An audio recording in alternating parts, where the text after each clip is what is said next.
eto yibe kulona bankoko na biso bango bakota ke kalasi te kasi basali mosala oyo biso bato bakoti kalasi tosali te.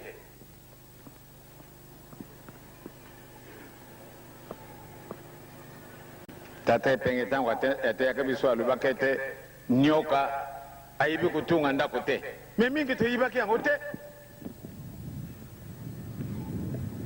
Mingi na kati na biso toyibaki te nde nyoka ayibi kutunga ndako te me moko te oyo akolobi ete nyoka ayibi kutunga ndako mutu ayibi likambo ndenge wana azali te. Mpona nini nase natali nalobi ya solo banyoka nyonso tu okoda kokutana na ye na ndako moninga asalelaka ye. Il vient chercher automatiquement pamba te ye azali na makasi na ye meme akutana bino kuna 10 akopanza bino pamba te bino moko mutako bokomona ye bolobi serpent azalaka mabe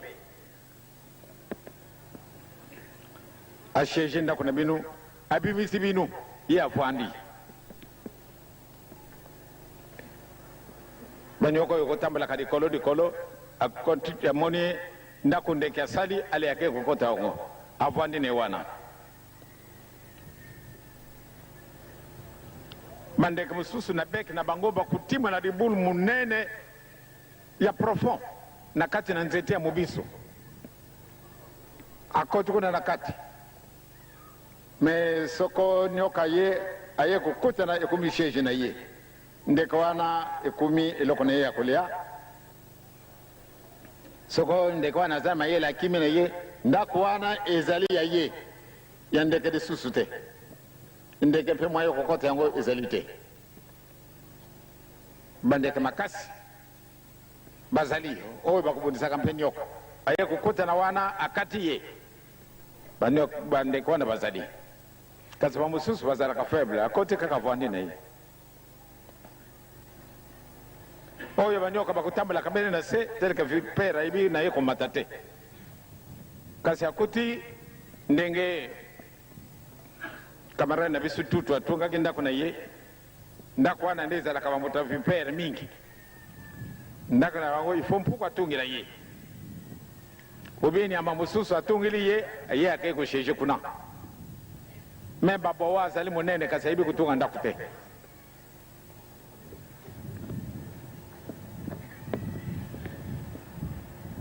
Masese wana ezala na bino vraiment na kati na bakaye na bino ezali nécessaire. Tango oyo tozala komona ete ya Afrique ekumimitelangano l'Afrique tokomi na pasi moyen ya kookana na biso lisusu ezali te.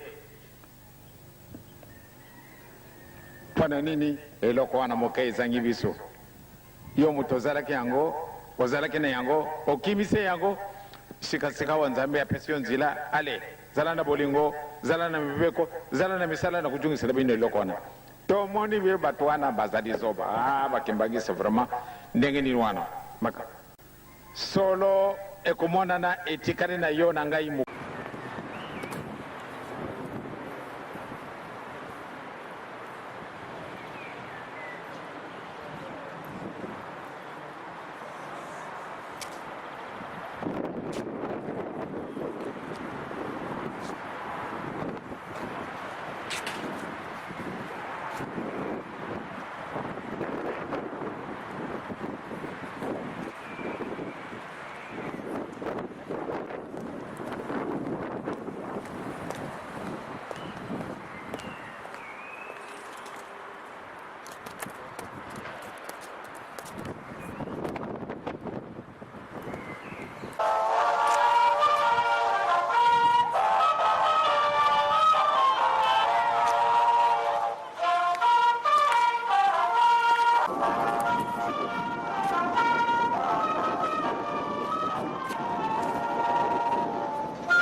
Assis comme ça.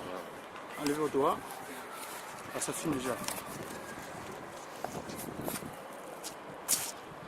Au nom du Père, qui? Papa qui sont Lukelo. Du Fils, dit Papa Dialunga Kengani. Et l'Esprit de vérité, dit Papa Diangenda Boutima, Papa Simon Kengani. Qui est en Kamba, la Nouvelle-Jérusalem, toutes les nations à travers le monde entier vont monter pour aller recevoir la loi auprès de Papa qui sont le Dieu le Père. On est aujourd'hui le 25 mars, l'an 2010. Je me trouve dans l'agglomération de Nanterre, de la ville de Nanterre, précisément la commune de Nanterre, près de Puteaux à la Défense. J'ai derrière moi, là où tu le vois, la mairie des communes de Nanterre disposait d'un budget pour pouvoir occuper cette place. Et cette place, ils ont mis en place un grand serpent, Nyoka, vipère, vie perdue. Chers amis, dans le cadre du Centre des enfants de Dieu ici d'Afrique pour le Congo unifié, Centre Diangenda Kuntima, le CDIACO, et en collaboration avec la presse et l'information qui manquent ici en France, Batate Bamama, Moutamouch, Tuna Fulukiki, Kian Bousonga, Bouyi, Nkadian Pemba, Kayadi Langa, Tizavala, Nyoka, Ikima Kambi. Papa Diangenda ya niveau, Nyoka Tongana été. Ce qui a commis un Sika, Yadi Pino donc, Bino son Paratimbango, l'impérialisme occidental. Dans le cadre de recherche de ce diable que nous entreprenons, on est venu faire ce reportage. Par hasard, moi, je suis venu à Kengani Salomon. Je suis venu à Kengani Salomon. Katika ile programme ko mais moi David kanisa dit par hasard papa n'est-ce pas? Oui, tout à fait. Je vous fais des signaux.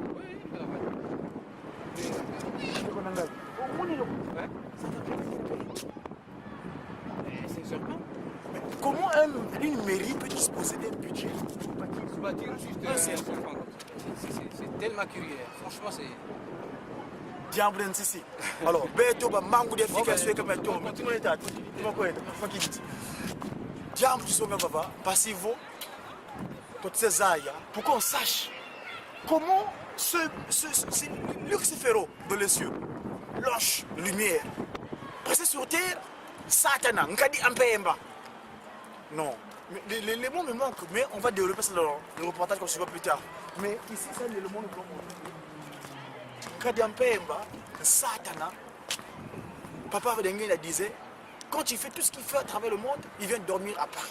Et à Paris, non, nous trouvons, vous voyez les bâtiments de la Défense. On est après la Défense, où ils ont construit le Manhattan européen. Je ne vais pas abuser le temps de mon frère qui est en train de prendre un reportage, qui a tenu ma caméra. Mono Mbuta, Godwai, Diakongo, Nkomazaï, Diamango. J'ai qui? J'ai pas seulement qui gagné l'esprit de vérité, car we are free on weekend. We are African. African. The new African. Ça dit qu'on est libre et capable. African. Free on weekend. We got a power and we take control. Thanks, the Holy Spirit, le 22 mars dernier, il est venu sur terre. Et voilà. Quand il est sur terre, Lucifer, il s'est vraiment dit, ah, ce monsieur-là m'a poursuivi, c'est pas sur terre. Comment je vais faire? Papa Diangenda, 34 ans d'enseignement pour Passivo, Congo, Lankango, Mvunge Mameme, Papa Dialunga Kengani.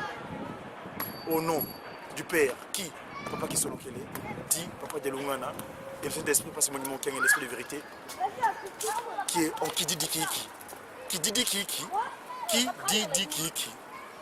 Qui sont localisés, dit Dialungana, dit Diangenda Kuntima. Kimbangu Kiawanga, Kiki. Vous voulez, il faut que les gens aient un bâtiment long. Il faut que les gens aient un. Merci beaucoup.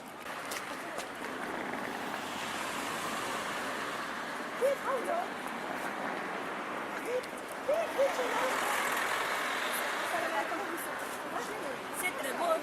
C'est beau. C'est très beau.